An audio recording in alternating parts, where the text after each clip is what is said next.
Dia, com Dr. Albert Dixon. Doutor Albert, boa tarde. Boa tarde a todos. E a pergunta é essa mesmo: o que é endemia e o que é que muda se a Covid-19 for classificada como tal? Muda muita coisa, com certeza, porque na verdade nós estamos vivendo uma pandemia. A pandemia ela engloba na verdade vários países, e isso passa por uma palavra chamada controle, né? A pandemia você perde o controle.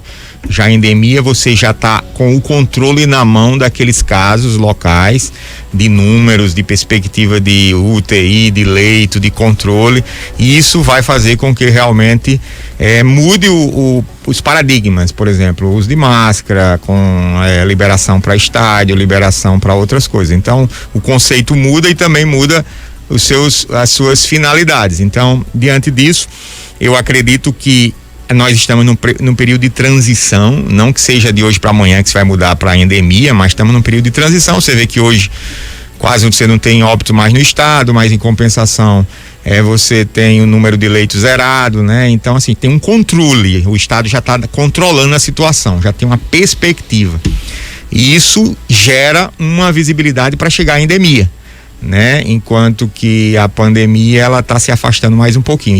Isso é uma luz no fim do túnel, com certeza. A gente vai conviver com a Covid agora daqui para frente, não é, doutor Albert? Sim, com certeza. Por isso que vai se transformar numa endemia, porque é uma coisa agora pro resto da vida. Igual a gripe. Igual gripe. E aí, com a vacinação, com o controle, né, do momento mais crítico da pandemia, vai dar então, por exemplo, também pra gente liberar as restrições, uso de máscaras, como já está prevendo, né, o comitê? Pois é, não, e já tem notícia nesse sentido, viu, Ana? No Rio de Janeiro. O Rio é a primeira capital a liberar o uso total de máscara. Decisão da prefeitura do Eduardo Paes, né? Anunciou que o uso obrigatório de máscaras em locais fechados está dispensado a partir de hoje. Passaporte vacinal será mantido. Então, essa é uma tendência, doutor Albert, em todo o país. A gente vai ter esse tipo de discussão em breve aqui, né? É verdade, é uma tendência. Rio de Janeiro deu um passo corajoso e também ousado, na verdade. Eu acho que tem que começar liberando primeiro as máscaras no ar livre e depois nos locais fechados. Ver, né, monitorar ele, pelo que eu li aí, ele já liberou para o lugar fechado. Então, assim, eu sigo o relator, o senhor. Eu acho que tem que liberar para os espaços abertos e, assim, no local fechado ainda manter a máscara, ou pelo menos a pessoa se sentir, né? Eu acho que ainda não tem esse conforto total, não, de você ficar no local fechado dentro do ônibus sem máscara. Imagina a quantidade de gente dentro do ônibus sem máscara. Concordo com o senhor. Em São Paulo o governo também já flexibilizou, mas aí vai caber a cada município, dependendo da sua situação, liberar ou não. Mas em São Paulo é no espaço primeiro aberto. Né? Eu vi isso. São Paulo foi mais. Eu acho também que deve ser assim. Como é que tá a nossa enquete, Ana? Uma sequência, dá uma olhada aí, porque é em linha do que a gente tá falando agora. Deixa eu ver aqui como é que tá a nossa enquete. Enquanto o doutor Albert vai falando, então, o que ele acha aí desse álbum? O que eu acho? O que eu acho é que tem que seguir uma sequência, a tendência agora, nos próximos dias, próximos meses.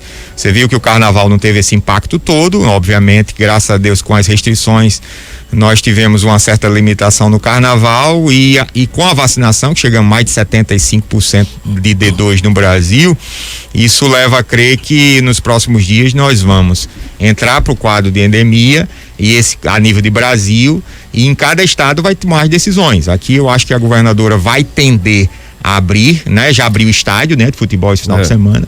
Mas a prefeitura, no caso do governo, há uma reunião prevista para hoje com o comitê científico e a Secretaria de Saúde. Daí vai sair a decisão. Eu acho que eles vão abrir mais, com certeza. Mas a tendência porque o número tá aí. Olha, tem um áudio aqui que a gente vai mostrar agora. Vamos lá. Boa tarde a toda a bancada dos Em Ponto. Boa tarde, equipe da 98. Eu sou Carlos aqui do Bom Pastor e eu queria saber com o doutor Albert se depois que a Covid mudasse de uma pandemia para uma endemia, a gente ia poder deixar de utilizar as máscaras obrigatoriamente. E se isso tem alguma interferência, se tem alguma ligação uma coisa com a outra. Obrigado pela atenção aí. E aproveitando também a participação do nosso ouvinte, deixa eu dar o resultado da enquete que o Diógenes pediu. Neste momento, 64% dos nossos internautas no canal do YouTube 98 FM Natal estão votando pela liberação do uso de máscaras. 35% votando contra a liberação. Doutor Alberto. A máscara, na verdade, vai ser o marco simbólico mais significativo pra gente, né? Não tenha dúvida disso.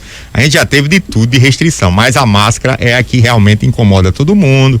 Tem todo um processo, você sai de casa, você vai pegar a sua roupa, tem que pegar a sua máscara. Entra no local, você sai do carro, você tem que pegar a máscara. Então, quer dizer, é algo que realmente fez parte da nossa vida e as pessoas querem se livrar dela, obviamente. Agora, no meu ponto de vista como médico, eu acho que tem que ser gradativo. Primeiro tem que liberar no local aberto e em seguida sentir o clima, sentir o que não avançou o número dos casos, aí solta em seguida os números fechados.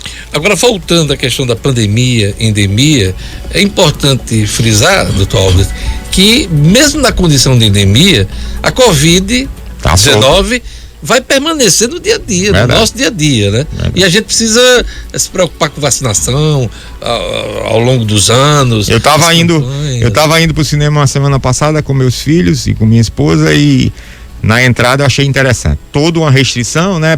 Perguntando documento e tal, cartão vacinal, e um grupo de jovens do meu lado sem ser vacinado. Foi restrito, foi bloqueado. Aí a menina orientou, parabéns inclusive ao cinema, disse, olha, tem ali o ponto de vacinação, vai se vacinar. Aí ele foi, vacinou, voltou para ir pro cinema. Isso é importantíssimo. É aí onde está a comprovação da necessidade da exigência do passaporte vacinal. Algumas pessoas dizem que não tem nada a ver, que não sei o quê, mas aí está. Aí é o estímulo que faz com que aquelas pessoas que estavam torcendo a cara para vacina dê o braço a torcer. Mas no caso desse pessoal do cinema, eles foram lá se vacinar, mas não estavam imunizados ainda. Ainda tinha 15 dias, é verdade. Você tem só podia ir pro cinema 15 dias depois, é verdade. Mas foi sua vacinação. Ou seja, é só o aspecto psicológico da vacina, né? Não é só psicológico. Depois de 15 dias ele teria uma imunidade. Naquela hora não. Mas os outros estavam vacinados. Então essa que é a grande diferença. Porque a questão do cinema é porque as pessoas comem lá dentro. Então quando ele come a pipoca, ele tá sem máscara. Então você dá uma tossida, alguma coisa, o cara tá na frente e se tiver infectado, pega. Fica assombrado. Eu, a exemplo do senhor, eu fui ao cinema na semana passada, depois de mais de 2 anos sem ir a uma sala de cinema, assisti o Batman. Sim, eu assisti também o Batman. Bom. É muito bom. Bom assistir, que é muito bom. Aliás, tem que ver isso aí. Há muito tempo. Aquele do Coringa foi muito bom. Esse eu acho que foi o melhor da linha dos Batman. Recomendo o Batman. Sim, aí você foi restrito lá também, não. Você tá normal. Mostrei passaporte, máscara, tudo. Agora é aquele negócio. Quando ele tá lá, tira a máscara, vai comer pipoca e tal. Aí o risco é grande. Doutor Albert, agora o senhor disse assim, olha, na minha opinião devia liberar só em espaços abertos e manter nos espaços fechados. Na prática isso já acontece. Praticamente, né? Muito pouca gente usa em espaço aberto, na rua, nas praças, máscara, na praia. Mas tem um decreto por trás. Aí o decreto, você fica com aquilo. Aquele cara tá irregular, né? Exatamente. Você fica no pensamento que ele tá irregular. Então ele fica um pouco. Então quando você libera o decreto, a pessoa fica mais tranquila. É isso aí. Mais alguma coisa que o senhor gostaria de Próxima semana nós vamos falar um pouco sobre. Eu acho que tem acontecido muito sobre a morte súbita, né? Nós tivemos um caso de uma criança agora, o filho de e assim, tem ocorrido muito. E um vereador de 45 anos. Exato, vereador de 45, morte súbita pós-Covid. Então a gente pode falar um pouco sobre isso a próxima semana, porque tem ocorrido muito, potencializado principalmente doenças do coração, pós-Covid, por conta exatamente do próprio Covid e pouco por conta da vacina, muito pouco. Mais pessoas de um lado dizem que é a vacina e o outro diz que é o Covid, mas eu já adianto que é mais o Covid e o pós-Covid do que a vacina. A vacina é 0,007, eu verifiquei, e o Covid é em torno de 40% de processos inflamatórios no coração. Então, assim, é importante trazer essa informação para vocês a próxima semana aqui, e a gente já fica com essa pauta aí da morte súbita e do mal súbito, né, pós-Covid. Obrigado, doutor Albert. Um abraço. São 13h17.